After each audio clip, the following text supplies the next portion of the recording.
Hello everyone. In this lesson, we are going to study exponential functions. Specifically, we will define and illustrate exponential functions and examine situations that can be represented by exponential models. So by the end of this lesson, you should be able to recognize an exponential function, distinguish it from other types of functions, and evaluate exponential functions for a given value. So magsisimula tayo ngayon by examining a certain situation. Now, imagine that your school is conducting an emergency evacuation drill. Students are asked to stand and prepare for evacuation. At the beginning, one student is already standing. Ngayon, suppose two groups follow different procedures. For group 1, in every round, one additional student stands.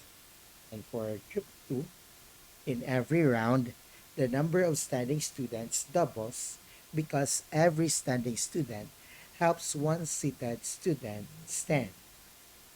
So titingnan natin ngayon kung ano yung mangyayari based on the procedures followed by each group. Magsisimula tayo ngayon sa group 1. So at round 0, ilan ngayon yung nakatayong student? Of course, that is the beginning. Isang student lang yung nakatayo. Now, after round 1, itong student ngayon ay tutulungan yung another student to stand. So, magiging dalawa na sila. Next, after round 2, yung natulungan naman, after round 1, siya ngayon yung tutulong for another student to stand. So, ilan na sila ngayon? We will have 3 students standing. After round 3, additional student na naman yung tatayo. So, 4. After round 4, we have 5.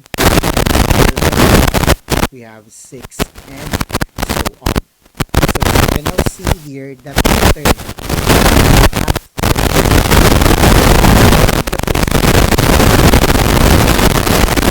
ngayon, let's proceed to sa round 0, isang student lang yung nakatayo.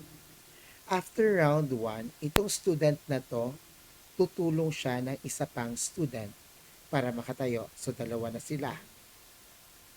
Then, after round 2, silang dalawa ngayon yung tutulong para makatayo yung other students, tig-iisa sila. So, therefore, ilan na ngayon? So, si student 1, may isa siyang natulungan. Si student 2, meron din isa. So, therefore, 4 na sila. Meaning, dodoble yung number of students. After round 3, dodoble naman yung 4. So, we have 8. After round 4, we have 16. And after round 5, we have 32 and so on. So here, ibang pattern yung nakikita natin. For group 1, if we let the round be x and the number of students standing is f of x, then we can relate this to a certain type of function. Makikita natin na every after ng isang round, aakyat yung number of students by 1. So we have f of x is equal to x plus 1. This is just a linear growth. So constant yung growth, which is additional 1 student. Meanwhile, sa group 2, if this is x and this is f of x, then in every round, dodoble siya. Tama? For example, sa round 1, we have 2 dito. Sa round 2, Si 2, dodoble. So you have 2 times 2. That is 4. Sa round 3 naman, dodoble ulit yung apat. So 4 times 2, or that is 2 times 2 times 2. Right? It's around 4. We have 2 times 2 times 2 times 2. Sa round 5, 5 yan. 2 times 2 times 2 times 2 times 2.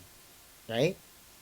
Now, in this case, we can represent 2 as 2 raised to the power of 1. Tama? And itong 2 times 2, pwede natin yang i-rewrite into exponential form, and that is 2 squared. 2 times 2 times 2 naman is 2 cubed. And this one is 2 raised to 4. Ito naman is 2 raised to 5. While 1 can be represented as 2 raised to 0. So makikita natin yung pattern dito. Yung base ng ating exponential expression is always 2. Yung nag-iiba lang ay yung mga exponent. And actually, our exponents here are 0, 1, 2, 3, 4, 5, which is yung round lang, which is x. Therefore, we can represent this situation with the function f of x equal to 2 raised to x. This is what we call an exponential growth. Okay? So dito makikita natin yung kaibahan ng linear growth sa exponential growth. Mas mabilis yung pag-akyat sa exponential growth kasi growth siya. Kung decay naman siya, meaning bababa, okay, or makakaltasan yung amount ng isang bagay. Okay, so we are talking about growth here. So comparing it to linear growth, mas mabilis yung exponential growth. At makikita natin dito, x plus 1 is a linear function or a polynomial function. Ito naman, ang tawag dito is exponential function. Okay? So, yung kaibahan nila is yung exponent. Dito, yung exponent natin is a variable. Okay? Sa polynomial kasi, yung mga exponent natin ay mga non-negative integers, numbers sila. While dito sa exponential function, yung exponent natin ay yung variable. Okay? So, let us now formally define an exponential function. So an exponential function with base b is a function of the form f of x equal to b raised to x or y equal to b raised to x, where b is greater than 0 and b is not equal to 1. So makikita natin dito that the base is important because the value of the function changes through repeated multiplication by the base.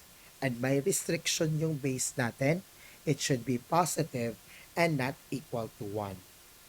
Okay? Kasi kung 1 siya, 1 raised to any number, constant lang yun, equal to 1. So magiging constant function siya.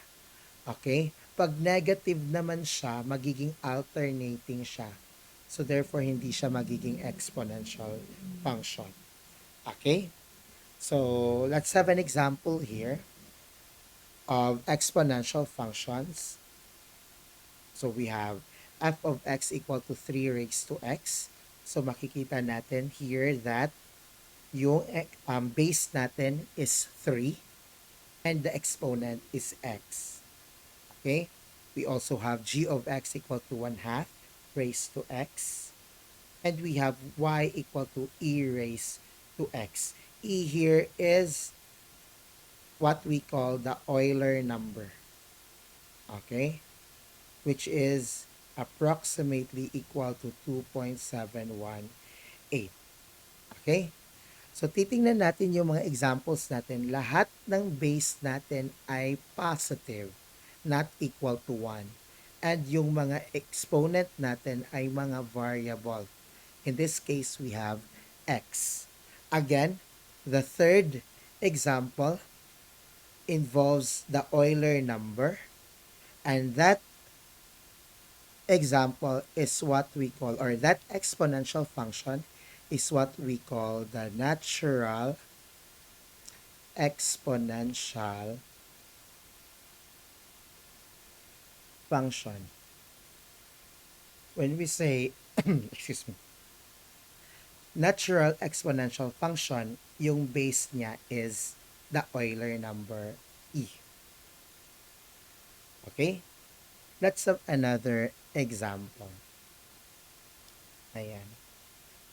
Suppose we have f of x equal to 3 raised to x. Let's try to evaluate the following. Okay? Let's start with this one. F of 2. Okay? So for f of 2, ang gagawin lang natin is to substitute 2 to x. So you replace x with 2. So that will become 3 raised to 2. And 3 raised to 2 is 3 times 3, which is 9. Okay? Let's have another example. We have f of negative 2/3. So again, ang mangyayari, substitute nyo lang yung negative 2/3 to x. So you have 3 raised to negative 2/3. And using your calculator, this is approximately equal to 0.4807.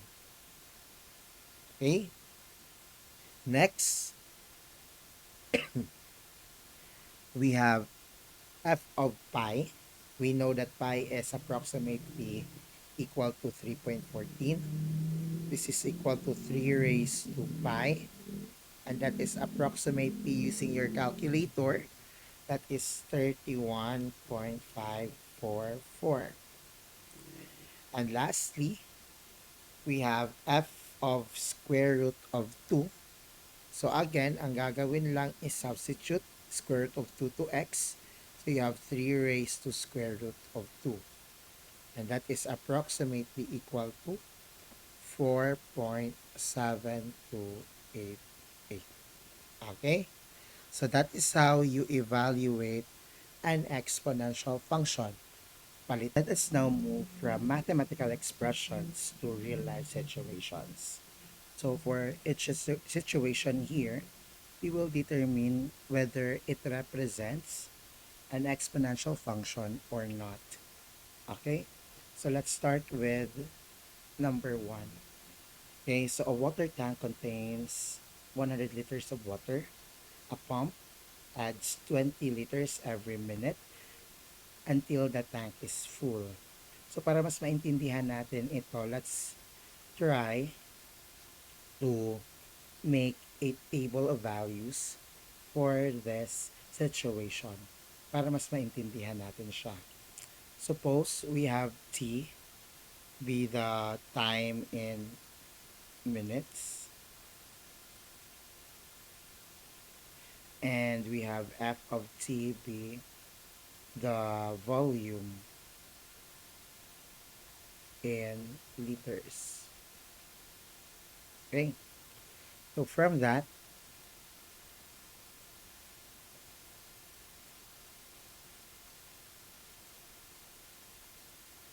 sa simula, at time 0, yung water natin is 100 liters. Tama? Next, after 1 minute, mag-a-add ka daw ng 20 liters. So from that, we have 20 plus 100, we have 120 liters. After another minute, so after 2 minutes, mag-a-add ka ulit ng 20. So that is 140. In this case, we have 3 minutes, another 20, so 160. After 4 minutes, 180. And after 5 minutes, you have 200 liters and so on. So makikita natin dito that this situation represents a constant additive change, meaning nag increase siya um, constantly by adding a certain value. So if that is the case, this is not an exponential function.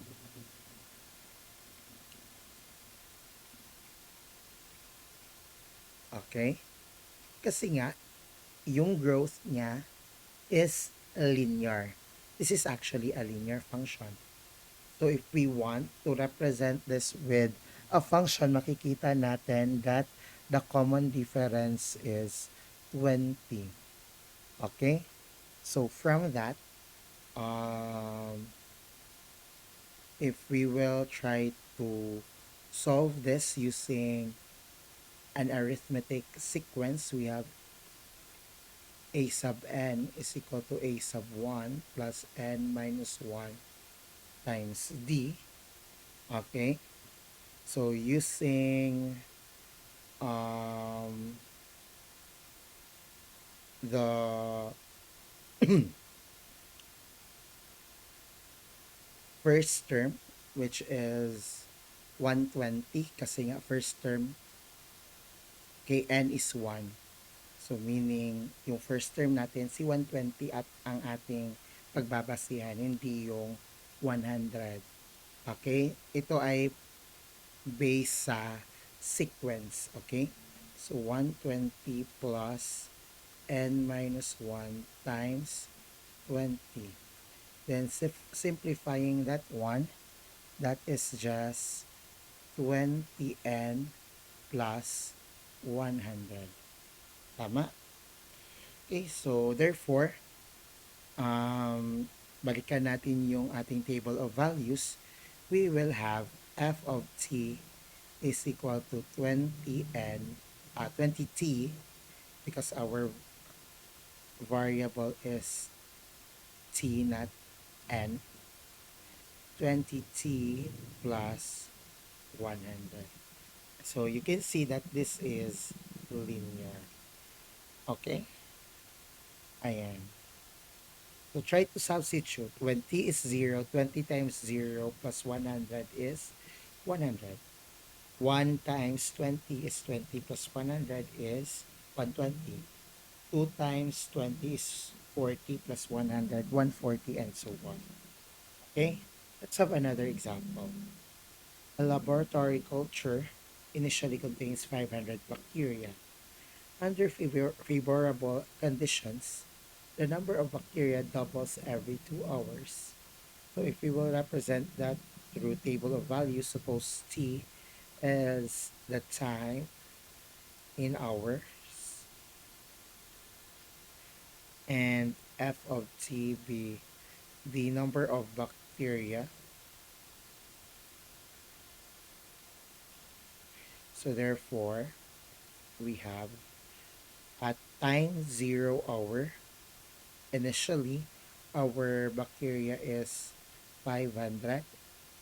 Next, after 2 hours, kasi every 2 hours yung double, magiging 1,000 siya. Then after 4 hours, magiging 2,000. After 6 hours, you have 4,000 and so on. Now, take note, 1,000 can be written as 500 times 2, right? 2,000 is 500 times 4, or that is 2 squared, right? Then 4,000 is 500 times 8, or that is 2 cube. And 500 is 500 times 2 raised to 0, which is 1. So 500. Okay? So as you can see, in this example, each value is obtained by multiplying the previous value by 2. Therefore, this is an example of an exponential function because it represents an exponential growth. The value doubles every time interval. And if we want to write this one in function form, you have f of t equal to 500 is constant, so you have 500. Then 2 is also constant. Yung nag-change dito ay yung exponent. You have 0, 1, 2, 3. And our exponent is actually half of the hour times in hours, our t. So that is t over 2. So this is now our function. Okay? Next, suppose we have a laptop that is purchased for 50,000 pesos. Its value decreases by 15% every year because of depreciation.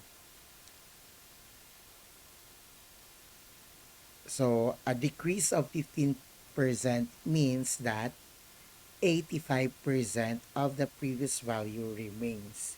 So since magdi-decrease tayo ng 15%, yung matitira na lang ay yung 85. Yun yung babayaran natin. So meaning dito 85% of the value remains. Yun yung babayaran.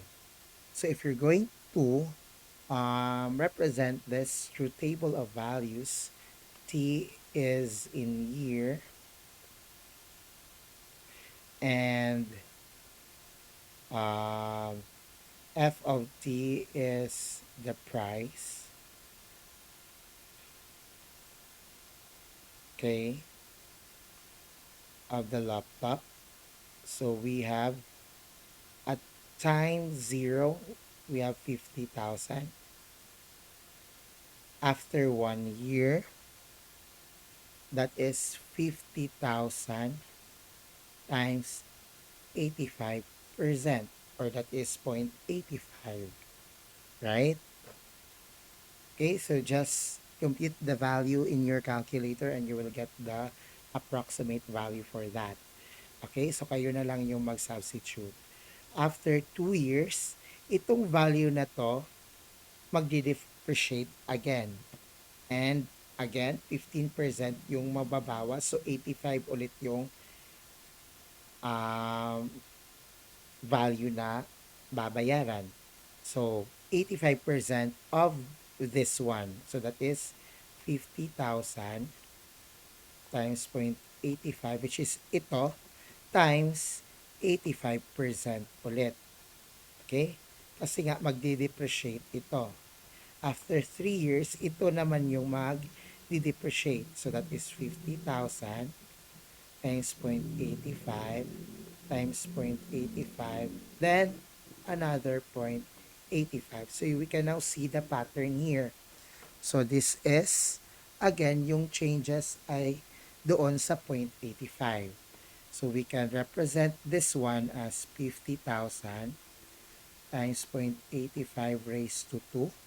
Ito is 50,000 times 0.85 raised to 3.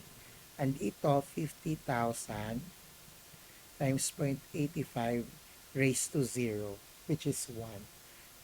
And ito ay 1. Okay? So from that, we can now represent this with a function f of t equal to 50,000 times 0.85 raised to t. Therefore, this example is an exponential function. Okay? So, ayan. So, these are examples of um, situations representing exponential functions. So, I hope may naintindihan tayo dito. Okay?